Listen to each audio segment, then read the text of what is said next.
Hello guys, nandito tayo ngayon sa 27B. Ayan guys, kakabitan natin sila ng internet. So ito yung drop off nila. Ayan guys, conduit, joint natin. Tapos yan o, all the way clipping fence. Ayan, mahaba, nasa 50 meters fence clipping. Ayan guys, ito yung band na ginagamit namin ngayon. Ayan guys, so ito ay 1 day install. Ibig sabihin mula sa labas ng boundary hanggang sa loob, blowing.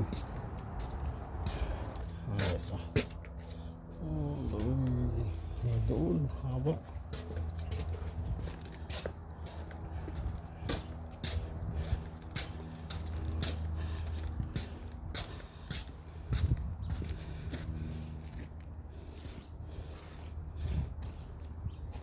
Ah, be. Huh?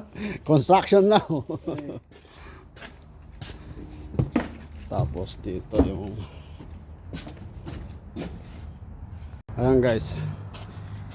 Ayan, in-slot cut, tapos nilagay sa ilalim ng stair. Tapos yun yung tube. Tapos ito, turn wrench, yung gamit ko kanina. Ayan, tapos mag-blowing kami. Tapos yan ay back to back lang.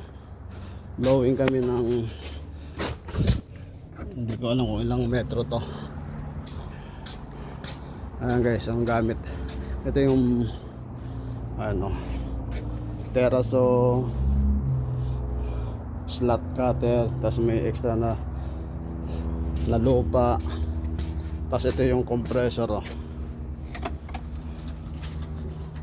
So inahatak lang siya.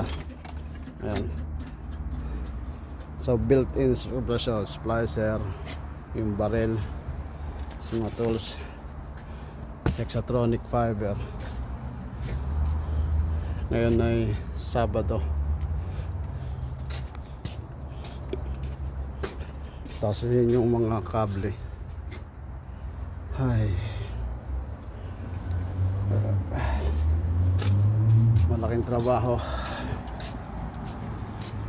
Ngayon ay mag-blowing na kami. Nasa labas yung pedestal. Nandun banda yung cabinet.